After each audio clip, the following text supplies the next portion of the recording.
সাপ্তাহিক ছুটির দিনে ক্রেতা বিক্রেতাদের উপস্থিতিতে জমে উঠেছে চাঁদপুরে মাছের বাজার। বাজারে ইলিশের পাশাপাশি পর্যাপ্ত দেশীয় মাছ থাকলেও বিক্রি হচ্ছে চড়া দামে। এ নিয়ে আরো জানাতে বিস্তারিত চাঁদপুর থেকে সরাসরি যুক্ত হচ্ছেন আমাদের সহকর্মী শরীফ আহমেদ। শরীফ, বাজারে কি কি ধরনের মাছের সরবরাহ বেশি, দাম নিয়ে কি বলছেন ক্রেতারা? মোনা, আজকে আপনি যেমনটি জানতে চেয়েছেন, চাঁদপুরে কিন্তু আজকে দেশীয় পর্যাপ্ত মাছ রয়েছে, কিন্তু ইলিশের সংকট দেখা দিয়েছে।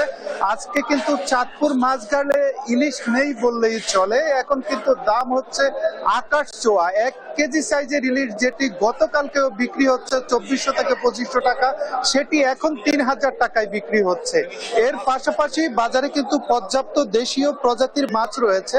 রুই মাছ বিক্রি হচ্ছে 250 থেকে 350, কাতল মাছ বিক্রি হচ্ছে 350 থেকে 450 পর্যন্ত, এবং দেশীয় শিং, কই, এই যে মাছগুলো যেগুলো এখানকার খাল বিলে পাওয়া যায় সেগুলো বিক্রি হচ্ছে আপনার 800 টাকা করে। একবারই চড়া বলা যায় মাছের বাজার।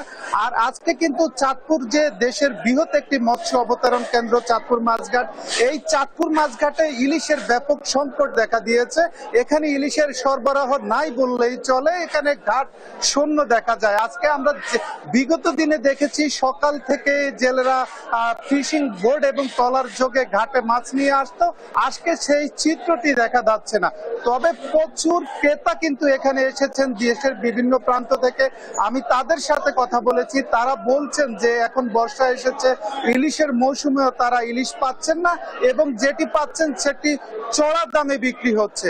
অপরদিকে এখানে যারা ব্যবসায়ী রয়েছেন, আমি তাদের সাথেও কথা বলেছি, তারা আমাকে জানিয়েছেন যে আজকে চাঁদপুর মাছঘাটে ইলিশের তেমন সরবরাহ নেই। সরবরাহ না থাকায় কিন্তু দাম আকাশচুম্বী। তো তারা আশা করছেন যে এই সংকটটি যদি কেটে যায়, চাঁদপুর মাছঘাটে যদি মাছ আসে, এটি কিন্তু কৃত্রিম একটি সংকট। এখানে আড়তদারদের কমিশন নিয়ে একটি দ্বন্দ্বের সৃষ্টি হয়েছে। এই দ্বন্দ্বের কারণেই কিন্তু চাঁদপুর মাছঘাটে এখন ইলিশ আসতেছে না। তো এটি দ্রুত সময়ের মধ্যে যদি নিরসন হয়, তাহলে কিন্তু আবারও চাঁদপুর মাছঘাটে পাইকাররা মাছ নিয়ে আসবেন এবং ইলিশের সংকট কেটে যাবে। তো এই ছিল মনা চাঁদপুর মাছঘাট থেকে আমার কাছে সবশেষ।